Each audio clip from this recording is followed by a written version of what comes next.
ॐ भूर्भुवः स्वः तत्सवितुर्वरेण्यं भर्गो देवस्य धीमहि धियो यो नः प्रचोदयात्। ॐ शांति शांति शांति। नमस्कार मेरे प्यारे दोस्तों, ये भगवान श्री रामना महर्षि के साथ बातचीत का 34वां वीडियो है। इस वीडियो को हम शुरू करते हैं 15 दिसंबर 1937, बातचीत संख्या नंबर 428। श्री भगवान ने श्री शंकर की विख्यात कृति शिवानंद लहरी में से 10 छंद चयन किए हैं जिनमें भक्ति का वर्णन है। पहला, भक्ति क्या है। जिस प्रकार अंकुल फल वृक्ष से नीचे गिरकर उसे पुनः मिल जाता है अथवा एक लोहे का टुकड़ा चुंबक की ओर आकर्षित हो जाता है, उसी प्रकार संकल्प उदय होकर अपने मूलभूत स्रोत में विलीन हो जाते हैं। यही भक्ति है। संकल्पों का मूल स्रोत ईश्वर के चरण हैं। उनके श्री चरणों में प्रेम ही भक्ति है। दूसरा छंद, भक्ति का फल। प्रभु के श्री चरणों के अनुभवातीत आकाश में भक्ति का सघन मेघ उत्पन्न होकर आनंद की वर्षा करता है तथा मन के सरोवर को लबालब भर देता है। केवल तभी सदैव व्रत के पुनर्जन्मों में जाने वाला जीव अपने वास्तविक लक्ष्य की प्राप्ति करता है। तीसरा छंद, भक्ति का उचित स्थान कहाँ है। उन देवताओं की भक्ति जिनका आरंभ है तथा अंत है के फलों का परिणाम भी उसी प्रकार आरंभ तथा अंत में होगा। अनंत आनंद हेतु भक्ति को उसके स्रोत अर्थात शाश्वत आनंद पूर्ण प्रभु के श्री चरणों में लगाना होगा। चौथा छंद, भक्ति केवल अनुभव का विषय है, शब्दों का नहीं। तर्क एवं शास्त्रार्थ वास्तविक उपयोग के कैसे हो सकते हैं।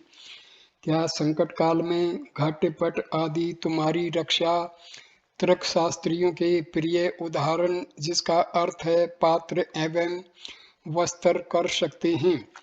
तब फिर इनकी चर्चा एवं चिंतन करके अपने आप को क्यों कष्ट नष्ट करते हो। वाचिक इंद्रियों को परेशान करना तथा उनको पीड़ा देना बंद करो। प्रभु के चरणों का चिंतन कर अमृत पान करो। पांचवा छंद, भक्ति का फल है अमरत्व। जिसने प्रभु के चरणों को अपने हृदय में स्थापित कर लिया है, उसके दर्शन मात्र से मृत्यु स्वयं की पूर्व काल में मार्कंडे से हुई दारुण मुठभेड़ को स्मरण कर तुरंत भाग जाती है। अन्य समस्त देवता अपने किरीटधारी सिरों को उनके पाद पद्यों में रखकर केवल शिव की उपासना करते हैं। शिव की यह अकाम्य उपासना सहज ही है। मुक्ति देवी उनकी संगिनी सदैव ही उनका अंग बनकर रहती है। छठा छंद, यदि केवल भक्ति है तो जीव की परिस्थितियां उसे प्रभावित नहीं कर सकती हैं। देह कितनी भी भिन्न हो, केवल एक मन प्रभु के चरणों में लीन होता है, आनंद उमड़ता है। सातवां छंद, सदैव समर्थ भक्ति। जहाँ जिस प्रकार भी हो, केवल मन को परमात्मा में विलीन करो। यही योग है, यही आनंद है, अथवा योगी अथवा आनंद मूर्ति मान है। आठवां, कर्म योग भी भक्ति ही है। पुष्पों तथा अन्य बाहरी पदार्थों से परमात्मा की उपासना कष्टदायक है। केवल एक पुष्प हृदय को शिव चरणों में लगाकर शांत रहो। इस सरल बात को न जानकर इधर उधर भटकना कितनी मूढ़ता है, कितने दुख की बात है। नौवां छंद, यह कर्मयोग जीव के संसार को समाप्त कर देता है। भक्त किसी भी आश्रम का हो, केवल एक बार स्मरण कर लेने से शिव भक्त के संसार के भार को स्वयं अपने ऊपर लेकर उसे मुक्त कर देते हैं। 10वां छंद भक्ति ही ज्ञान है। मन का अपने आप शिव चरणों में नष्ट हो जाना ही भक्ति है। अविद्या लुप्त ज्ञान मुक्ति। 16 दिसंबर 1937। बातचीत संख्या नंबर 429। बेंगलोर से कुछ महिलाएं आई थी। उनमें से एक ने जिज्ञासा की, हमारे दृष्टिकोण से जगत भिन्नताओं से बना है। इन विभेदों से दूर होकर हम समस्त पदार्थों के एकमात्र मूल तत्व को कैसे अनुभव करें? महर्षि, विभेद कर्तृत्व की भावना का फल है। यदि जड़ को नष्ट कर दिया जाए तो फल का नाश हो जाएगा। इसलिए कर्तृत्व की भावना का त्याग करो, विभेद नष्ट हो जाएंगे और वास्तविक सत्य स्वयं को प्रकाशित करेगा। कर्तृत्व की भावना का त्याग करने के लिए व्यक्ति का यह खोज करना आवश्यक है कि कर्ता कौन है। अपने अंदर खोजो, कर्तृत्व की भावना नष्ट हो जाएगी। विचार ही पद्धति है। 22 दिसंबर 1937।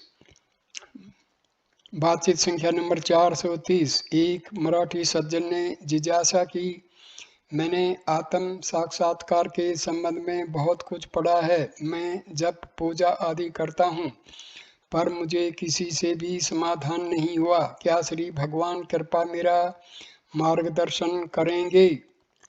महर्षि, तुम क्या प्राप्त करना चाहते हो? हर व्यक्ति आनंद की खोज में है। प्रतिदिन सुषुप्ति में सबको आनंद प्राप्त है। वही आनंद की अवस्था जागृत अवस्था में भी लाना है। बस इतना ही है। भक्त में समझ नहीं पाया, इसे कैसे करें? महर्षि, आत्म विचार ही मार्ग है। भक्त ऐसा अति सूक्ष्म होने से ग्रहण करने में अत्यंत कठिन प्रतीत होता है। यदि मैं इस विचार की पद्धति के लिए अपने को अयोग्य समझूं तो मैं क्या करूं? महर्षि, मार्गदर्शन तो है, उसे स्वयं लाभ उठाना यह व्यक्तियों पर ही निर्भर है। 25 दिसंबर 1937। बातचीत संख्या नंबर 431। एक तेलुगु सज्जन ने खड़े होकर प्रश्न किया, मन को तभी शुद्ध कहा गया है जब उसकी समस्त वासनाएं नष्ट हो जाएं। यही अंतिमता भी है। जब कुछ वस्तु प्राप्त करनी है तो क्या यह द्वैत नहीं है? महर्षि, पहले मन को शुद्ध कर लो। यदि उसके बाद भी वही प्रश्न उदय हो तो उसका उत्तर पूछा जा सकता है। 26 दिसंबर 1937। बातचीत संख्या नंबर 432। एक आंधर दर्शक ने जिज्ञासा की, निद्रा क्या है? महर्षि, क्यों, तुम प्रतिदिन इसका अनुभव करते हो? भगत, मैं जानना चाहता हूँ कि यह यथार्थतः क्या है, जिससे कि समाधि से इसकी भिन्नता प्रकट हो सके। महर्षि, जब तुम जागृत हो तब सुषुप्ति को कैसे जान सकते हो? इसका उत्तर है, सुषुप्ति में जाओ और मालूम करो यह क्या है। भक्त, परंतु मैं इसे इस प्रकार नहीं जान सकता। महर्षि, यह प्रश्न सुषुप्ति में ही करना चाहिए। भक्त, परंतु उसमें मैं यह प्रश्न नहीं कर सकता। महर्षि, इस प्रकार वही निद्रा है।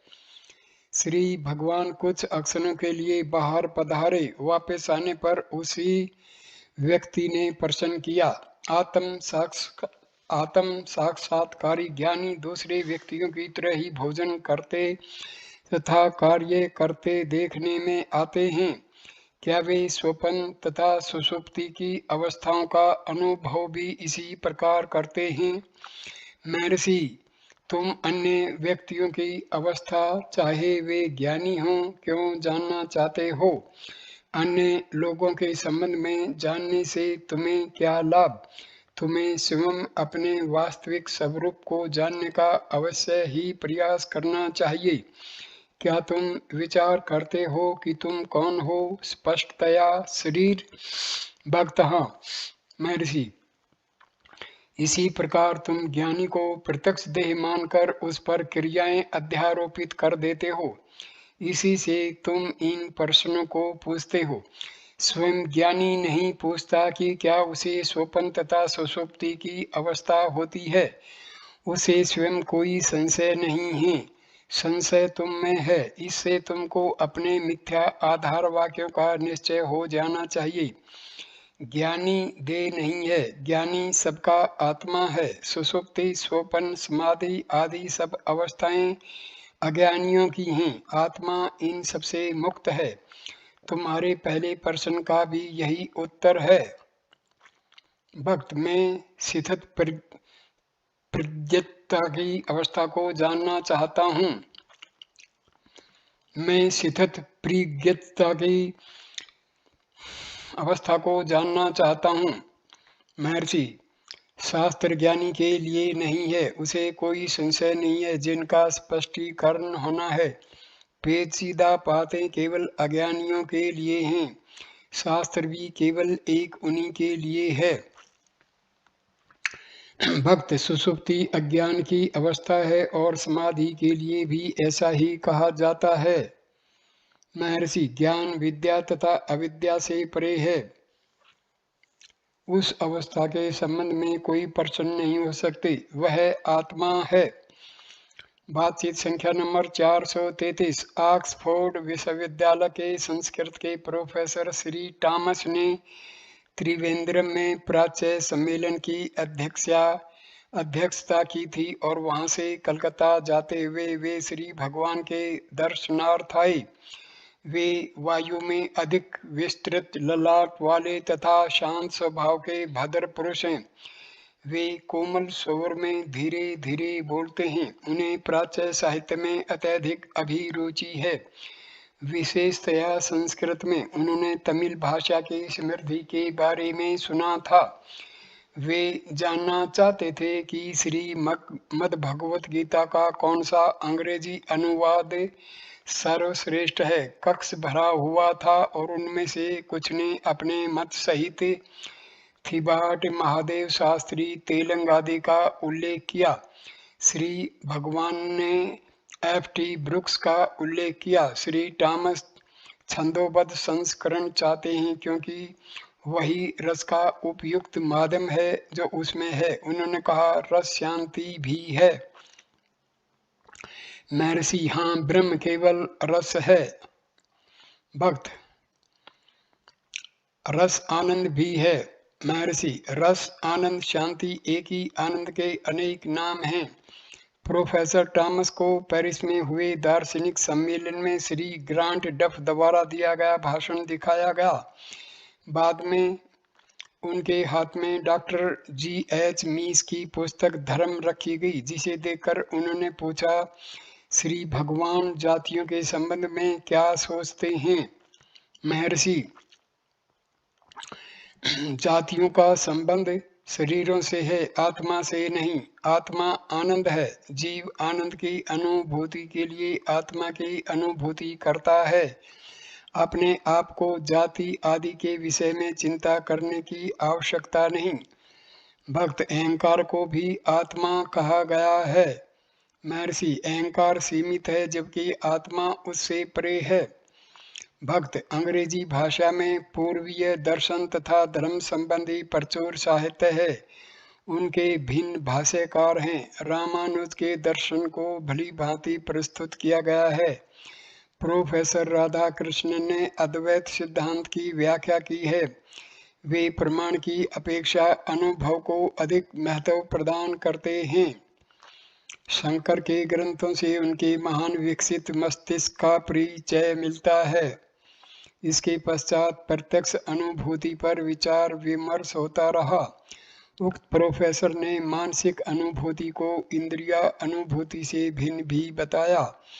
महर्षि: अपने अस्तित्व का निर्णय करने के लिए किसी दूसरे प्रमाण की आवश्यकता नहीं है।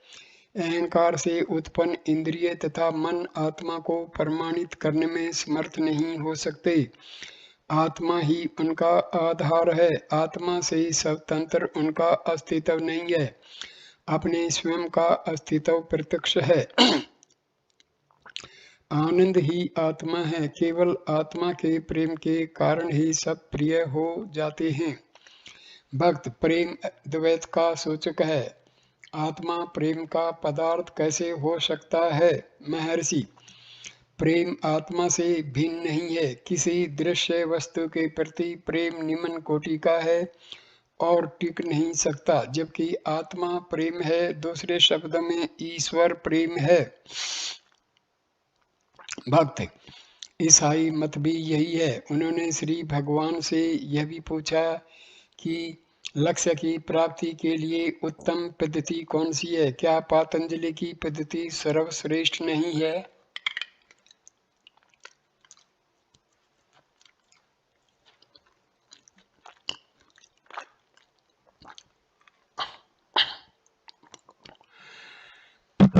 महर्षि, योग चित्तवृत्ति निरोध है। योग से मन की अस्थिरता पर नियंत्रण किया जाता है, जो सबको मान्य है। ये सबका लक्ष्य भी है। अपनी स्वयं की पात्रता के अनुसार पद्धति पसंद कर ली जाती है। लक्ष्य सबका एक ही है, तथापि लक्ष्य की प्राप्ति की प्रारंभिक प्रक्रिया के अनुरूप लक्ष्य को भी अनेक नाम दिए जाते हैं। भक्ति, योग, ज्ञान सब एक ही हैं। सब स्वरूपानंद अनुसंधान भक्ति रित्य भी धीयते। आत्मा के ध्यान को भक्ति कहते हैं। भक्त, क्या श्री भगवान अद्वैत का समर्थन करते हैं? महर्षि, द्वैत तथा अद्वैत सापेक्ष शब्द हैं। ये द्वैत की भावना पर आधारित हैं। आत्मा है जैसा है, वहाँ न द्वैत है न अद्वैत। अस्तित्व ही मैं हूँ, अस्तित्व ही आत्मा है। भक्त, यह मायावाद नहीं है। महर्षि, मन ही माया है। सत्य मन से परे है। जब तक मन क्रियाशील है तब तक द्वैत माया आदि है। एक बार इससे परे होते ही सत्य प्रकाशित होता है। यद्यपि यह कहा जाता है कि यह प्रकाशित होता है, आत्मा स्व प्रकाशित है। भक्त, यह सत्यचित आनंद है। महर्षि, सत्यचित आनंद यह प्रकट करता है कि परमात्मा असत नहीं है, जड़ नहीं है, दुख नहीं है। क्योंकि हम दृश्य जगत में रहते हैं, हम आत्मा को सच्चिदानंद कहते हैं। भक्त, अहम मैं का प्रयोग व्यक्ति तथा ब्रह्म दोनों के लिए ही होता है। यह एक प्रकार से दुर्भाग्यपूर्ण है। महर्षि, यह उपाधि भेद है। शारीरिक परिमितताएं जीव के अहम के संदर्भ में हैं, जबकि विश्वव्यापी परिमितताएं ब्रह्म के अहम के संदर्भ में हैं। उपाधि को दूर कर दो, मैं अहम शुद्ध तथा केवल है। भक्त, क्या भगवान दीक्षा देते हैं? महर्षि, मौन सर्वोत्तम एवं परम शक्तिशाली दीक्षा है। श्री दक्षिणामूर्ति ने इसी का आचरण किया। स्पर्श, देखना आदि निमन 70 की हैं। मौन दीक्षा सबके हृदय का परिवर्तन कर देती है। वहाँ न गुरु है न शिष्य। अज्ञानी अपनी देह को आत्मा से मिला देता है और इस प्रकार अन्य देह को गुरु मान लेता है। परंतु क्या गुरु अपनी देह को आत्मा मानता है? वह देह से परे हो चुका है। उसके लिए भेद नहीं है। इस प्रकार अज्ञानी गुरु और शिष्य के दृष्टि बिंदु की अनुभूति नहीं कर सकता। भक्त, तब क्या इन दोनों में कोई भेद नहीं है? महर्षि, दृश्य जगत के दृष्टि बिंदु से भेद हैं, किंतु सत्य के दृष्टि बिंदु से नहीं। प्रोफेसर कृतज्ञ थे। उन्होंने आशा प्रकट की कि उनके दर्शन एवं उनसे वार्ता करने के उपरांत वे श्री भगवान द्वारा रचित ग्रंथों का रस स्वाद भली भांति कर सकेंगे। वार्ता के मध्य श्री भगवान ने बताया कि जब तक मन है तभी तक उपासना तथा ध्यान संभव है। मन के समाप्त होते ही उनका भी अंत हो जाएगा। वे अंततः संकल्पों का उन्मूलन तथा मन की शांति होने तक की केवल प्रारंभिक व्यवस्थाएं हैं। भक्त शैव सिद्धांत 3 मूल सिद्धांतों को स्वीकार करता है कि वे शाश्वत हैं। क्या यह वेदांत विरोधी है? महर्षि, 3 विद्वान वस्तुएं हैं, जीव, ईश्वर तथा बंधन हैं। इस प्रकार की त्रिपुटी सभी धर्मों में समान है। जब तक मन क्रियात्मक है वे सत्य हैं। यह सब केवल मन की सृष्टि है। जीव ईश्वर की मूल कल्पना केवल मन के उदय होने के बाद ही कर सकता है। ईश्वर आत्मा से भिन्न नहीं है। आत्मा ईश्वर के रूप में मूर्तिमान है। इसी प्रकार गुरु के रूप में संध्या में प्रोफेसर वापस आए तथा शुभ कर्मों के संबंध में कुछ जिज्ञासा की। उन्होंने इस बात का आश्चर्य था कि ब्रह्म को सच्चिदानंद क्यों कहते हैं, ईश्वर क्यों नहीं कहते। महर्षि, सत्य का अभिप्राय है सत्य एवं असत से परे होना। चित्त का अभिप्राय है चित्त तथा अचित्त से परे होना। आनंद का अभिप्राय है सुख तथा दुख से परे होना। तब यह क्या है? यदि सत्य भी नहीं है और न असत तो इसे केवल सत्य ही स्वीकार करना होगा। ज्ञान शब्द की तुलना करो। यह अवस्था विद्या एवं अविद्या से परे है। तथापि ज्ञान अविद्या नहीं है किंतु विद्या ही है। सत्य चितानंद के साथ भी इसी प्रकार है। भक्त, यह एक पक्ष का अनुमोदन करता है।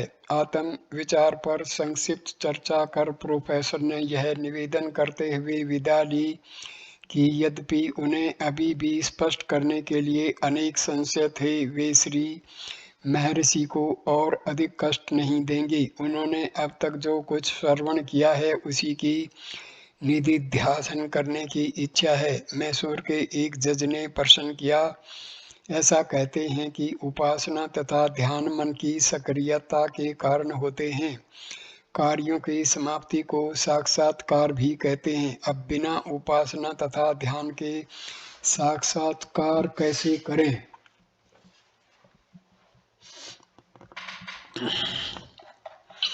महर्षि, वे प्रारंभिक व्यवस्थाएं हैं। ऐसा करने का परिणाम वांछित अकर्म होगा। भक्त, ऐसा कहा जाता है कि हृदय का अनुभव दाईं ओर होता है। शरीर विज्ञान की दृष्टि से यह बाईं ओर है। महर्षि, आध्यात्मिक अनुभव बताया गया है। भक्त, क्या यह आत्मिक हृदय है? महर्षि, हाँ। भक्त, यह कैसे जाने कि यह दाईं ओर है? भक्त, महर्षि, अनुभव द्वारा। भक्त, क्या इस प्रकार का कोई संकेत है? महर्षि, स्वयं अपनी ओर संकेत करो और देखो। 28 दिसंबर 1937। बातचीत संख्या नंबर 434।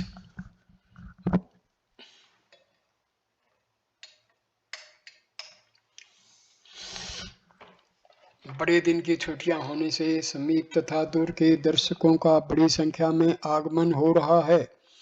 उनमें से एक समूह बैठ गया तथा उनमें से दो ने निम्नलिखित प्रश्न किए। भक्त, क्या आप अंग्रेजी जानते हैं? प्रश्न पूछने के लिए प्रोत्साहित किए जाने पर उसने आगे कहा, भक्त, क्या आप अपनी आत्मा का साक्षात्कार कर चुके हैं? श्री भगवान मुस्कुराए और बोले, आगे चलो, जारी रखो। भक्त, क्या आपने निर्विकल्प समाधि का अनुभव किया है? उसे अपने प्रश्न समाप्त करने को कहा गया। भक्त, क्या आप अपनी इच्छा से निर्विकल्प समाधि में प्रवेश कर सकते हैं? क्या यह आवश्यक नहीं है कि ज्ञानी अपने आसपास के वातावरण को प्रभावित करें? एक अन्य व्यक्ति ने प्रश्न किया, क्या श्री भगवान हमें सत्य के साक्षात करने में सहायता प्रदान कर सकते हैं? महर्षि, सहायता सदैव ही है। भक्त, तब प्रश्न के पूछने की कोई आवश्यकता ही नहीं है। मुझे सदैव विद्यमान सहायता का अनुभव नहीं होता। महर्षि समर्पण करो और तुम्हें इसकी प्राप्ति होगी। भक्त मैं सदैव ही आपके चरणों में हूँ। क्या श्री भगवान हमें अनुकरण हेतु कुछ उपदेश देंगे? अन्यथा मैं 600 मील दूर रहकर किस प्रकार सहायता प्राप्त कर सकूंगा? महर्षि वह सद्गुरु अंदर है। भक्त उसे समझने हेतु मेरे मार्गदर्शन के लिए सद्गुरु आवश्यक है। महर्षि वह सद्गुरु अंदर है। भक्त मैं मूर्तिमान गुरु चाहता हूँ। महर्षि वह मूर्तिमान गुरु कह रहा है कि वह अंदर है। भक्त क्या मैं अपने को गुरु की शरण में समर्पित कर दूं? महर्षि हाँ, निर्देशन तभी तक आवश्यक है जब तक कि किसी ने अपने आप को समर्पण नहीं कर दिया है। भक्त क्या ध्यान के लिए कोई विशेष समय आवश्यक नहीं है? महर्षि ध्यान मन के बल पर निर्भर करता है। वह निरंतर होना चाहिए, जबकि वह कार्य में संलग्न है तब भी। विशेष समय नए साधकों के लिए है। भक्त क्या सद्गुरु मेरे सिर पर हाथ रखकर मुझे अपनी सहायता का आश्वासन देंगे? मुझे आश्वासन हो जाएगा कि उनकी प्रतिज्ञा पूर्ण होगी। महर्षि अगली आवश्यकता होगी प्रतिज्ञा पत्र की, तथा तुमको सहायता प्रतीत न होने पर दावा किया जाएगा। हाशय भक्त महाशय क्या मैं आशीर्वाद हेतु आपके समीप आ सकता हूँ? महर्षि तुम में इस प्रकार के संशय उत्पन्न नहीं होने चाहिए। इनसे तुम्हारा समर्पण कर देने की बात का खंडन होता है। सदैव सद्गुरु सदैव ही तुम्हारे ऊपर है। भक्त समर्पण प्रयास करने के बाद होता है। महर्षि हाँ, यह समय आने पर संपन्न हो जाता है। भक्त क्या निर्देशन हेतु गुरु आवश्यक है? महर्षि हाँ, यदि तुम किसी नवीन वस्तु को जानना चाहते हो किंतु यहाँ तुमको भुला देना है। भक्त तथापि गुरु की आवश्यकता है। महर्षि जिसकी तुम अन्यतर खोज करते हो वह तुम्हारे पास पहले से ही है, अतः किसी गुरु की आवश्यकता नहीं है। भक्त क्या साधक के लिए साक्षात्कार किए हुए व्यक्ति का कोई उपयोग है? महर्षि हाँ, वह तुम्हारी इस भ्रांति का निवारण करने में तुम्हारी सहायता करता है कि तुम साक्षात्कार किए हुए नहीं हो। भक्त मुझे बताइए ऐसा कैसे हो? महर्षि सारे पंथ व्यक्ति को केवल उसकी मोह निद्रा से सचेत करने के लिए हैं। भक्त मुझे मोह निद्रा से सचेत करें। मुझे बताएं कौन सी पद्धति का अनुकरण करूं? महर्षि अभी तुम कहाँ हो? तुम्हें कहाँ जाना चाहिए? भक्त मैं जानता हूँ मैं हूँ, किंतु मैं नहीं जानता मैं क्या हूँ। महर्षि तब क्या दो मैं हैं? भक्त जो सिद्ध करना है उसे पहले से ही मानकर चलना। महर्षि यह कौन कहता है? क्या यह वह कहता है जो है, अथवा यह वह दूसरा है जो नहीं जानता कि वह क्या है? भक्त मैं हूँ किंतु नहीं जानता क्या अथवा कैसे। महर्षि मैं सदैव ही है। भक्त क्या मैं का कोई रूपांतर होता है जैसे मृत्यु में? महर्षि रूपांतर का साक्षी कौन है? भक्त ऐसा प्रतीत होता है कि आप ज्ञान योग बता रहे हैं, यह ज्ञान योग है। महर्षि हाँ यह है। भक्त किंतु समर्पण भक्ति योग है। महर्षि दोनों एक ही हैं। कुछ समय के पश्चात उस व्यक्ति ने पुनः कहना आरंभ किया। तब मैं इस निष्कर्ष पर आता हूँ कि मैं चैतन्य हूँ तथा मेरी उपस्थिति के बिना कुछ भी नहीं होता है। महर्षि तर्क से यह निष्कर्ष निकालना एक बात है और निश्चय होना दूसरी बात। अन्य व्यक्ति ने पुनः कहना आरंभ किया। मैं 3 मास तक प्रतीक्षा करूंगा और देखूंगा कि क्या भविष्य में सहायता मिल रही है। क्या अब मुझे आश्वासन मिल सकेगा? महर्षि क्या यह वह व्यक्ति पूछ रहा है जिसने समर्पण कर दिया है? 4 दर्शक वापस गए। वही व्यक्ति पुनः कहने लगा, अपनी प्रतिज्ञा को पूरा कीजिए। हंसी।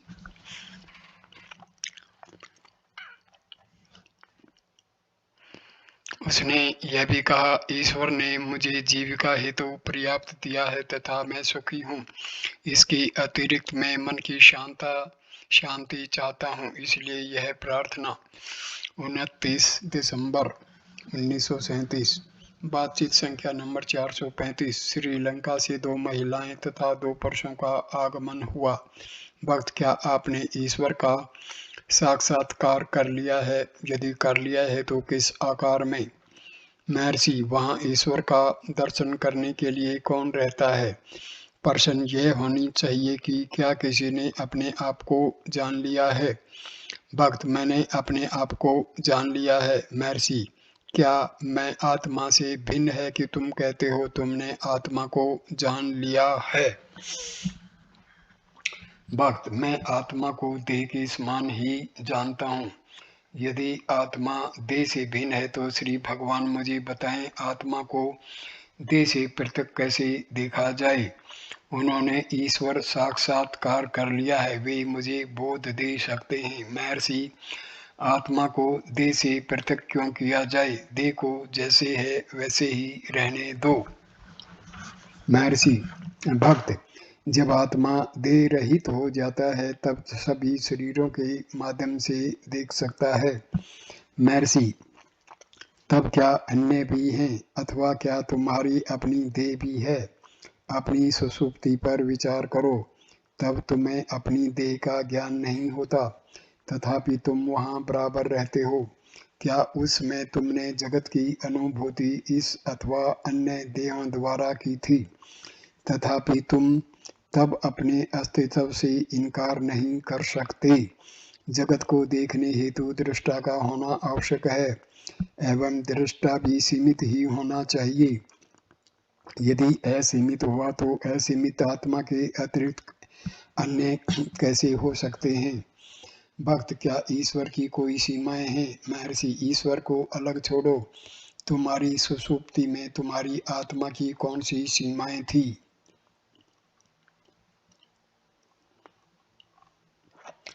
आत्मा को सीमित कर दिया है, उन्होंने इस प्रकार की सीमाएं बनाकर आत्महत्या ही की है।